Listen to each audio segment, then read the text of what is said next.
Hello guys, people have been asking me to make a mastery video for supports in Preseason 4, so I figured I would make something really fast to show you what mastery pages I'm using currently and what I think is best.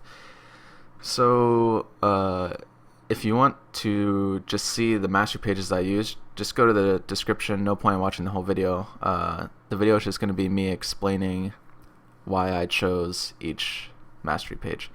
So the first page that I use is what I call my Annie page, which is pretty much any burst caster that I'm going to be running as a support, which would be like Annie, LeBlanc, Cassiopeia, anything like that. I go ahead and use this pretty much just an AP page is what it is. Everything is pretty standard. I don't think there's anything that I really need to explain in here besides, except maybe double-edged sword.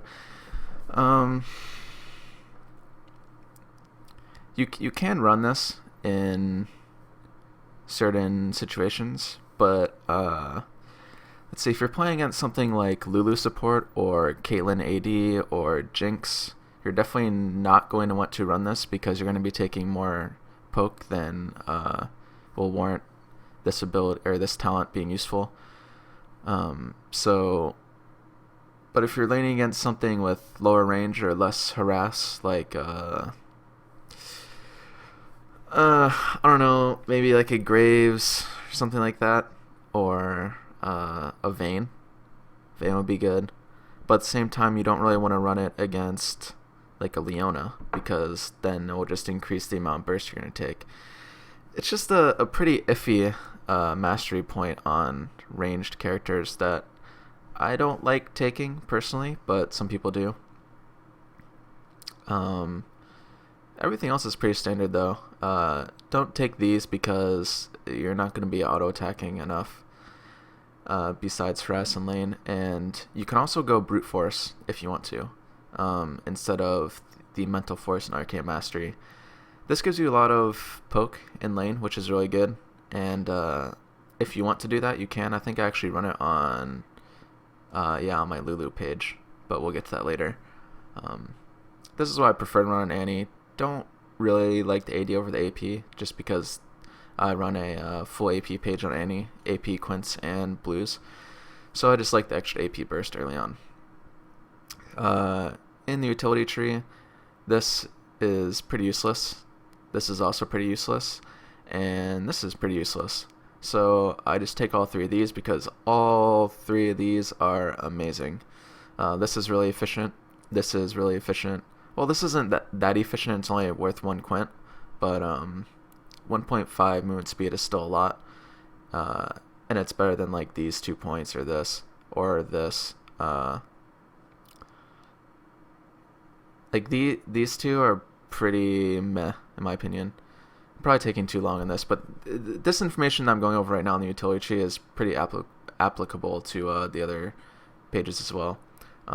This is amazing, obviously, especially on someone like Annie who you need the flash cooldown on. Anyway, that's it for that page. This is my Thresh page, which overall, again, pretty standard. I'll explain a few things.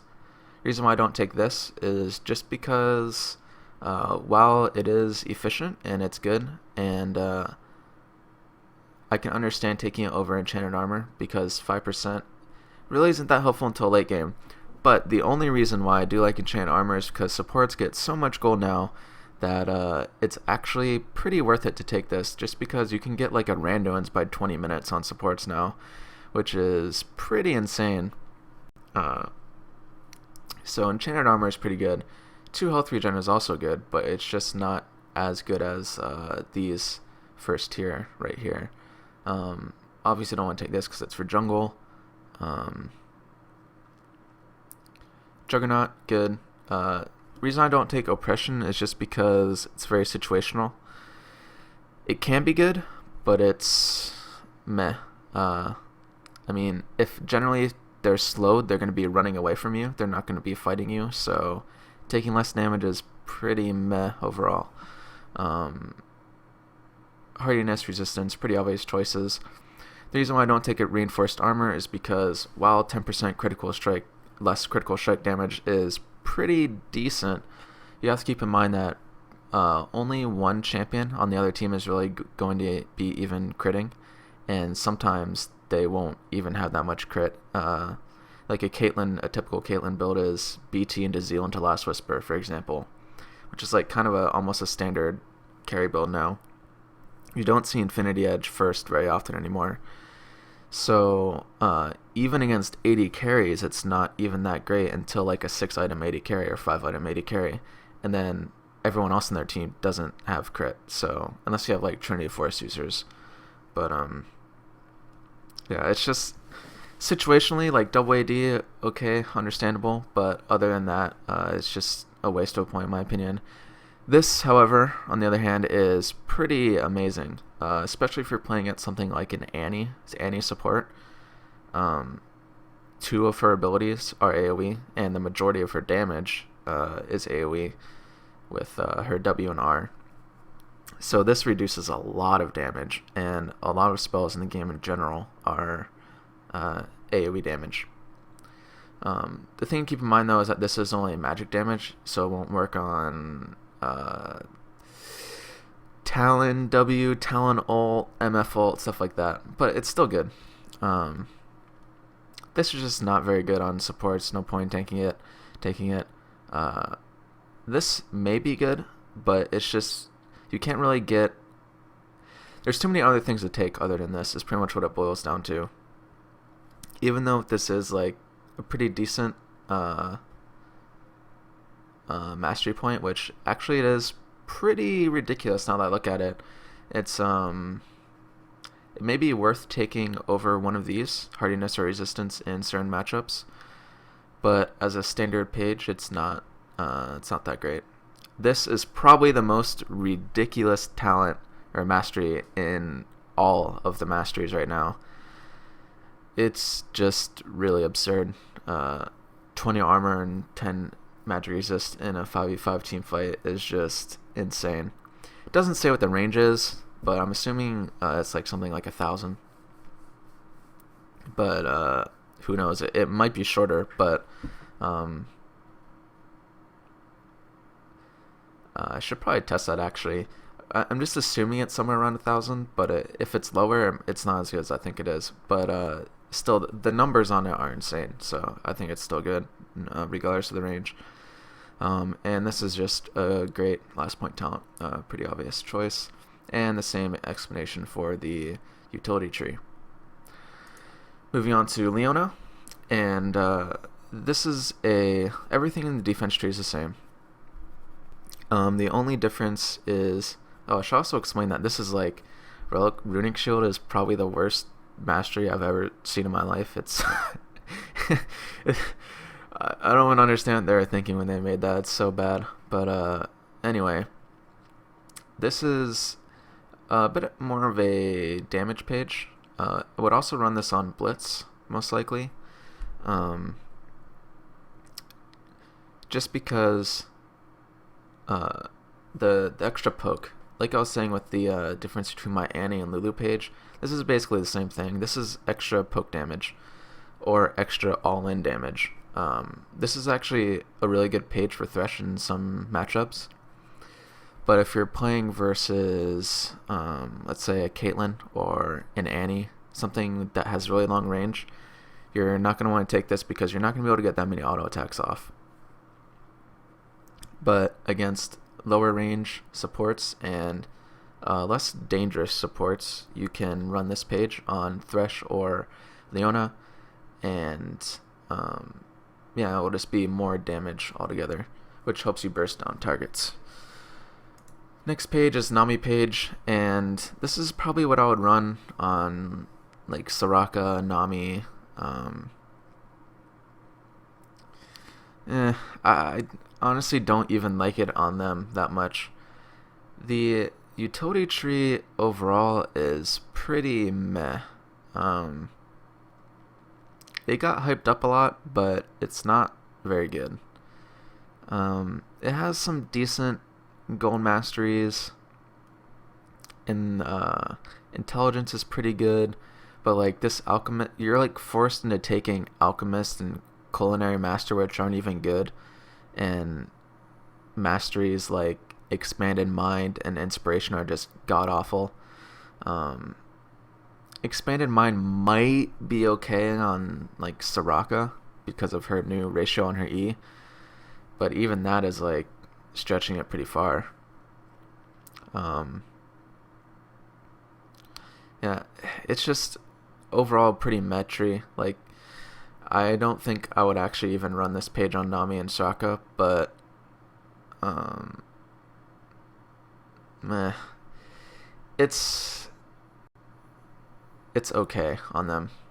I still think that running just the classic like Lulu page or Annie page is better, but this can work for Nami and Soraka. And if you like a utility tree, then if you like making more gold, then utility tree, like playing more passive but making more gold, then utility tree is for you.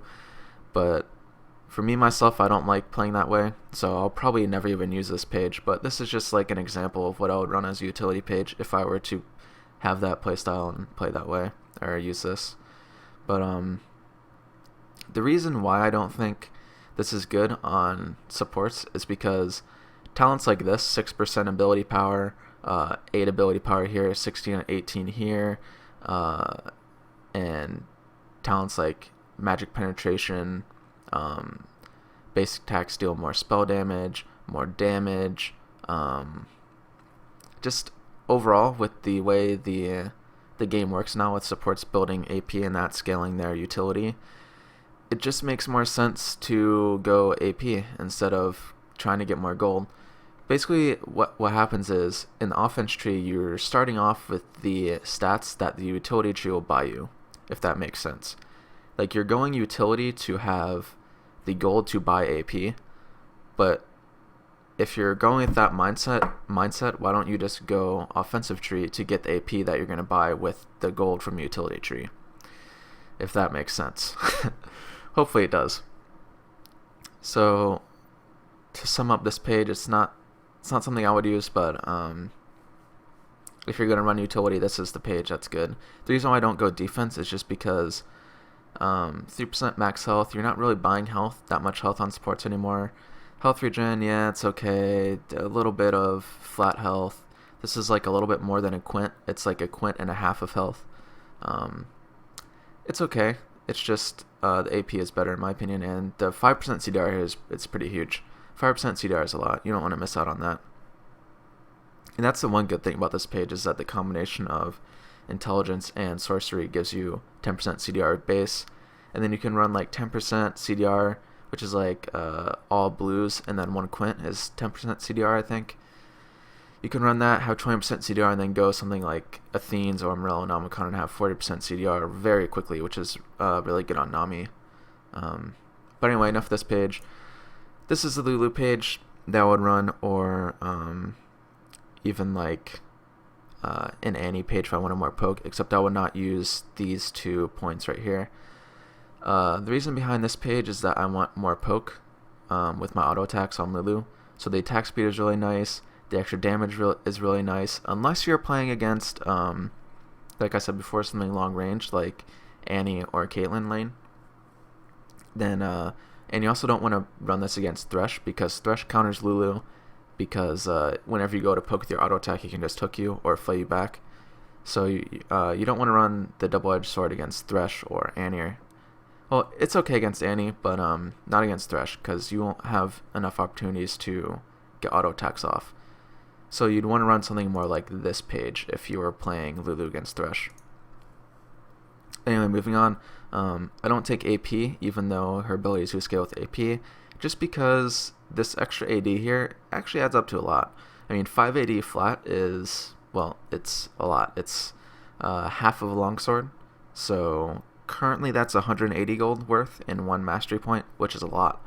And this is at level 18, obviously, but it still adds up.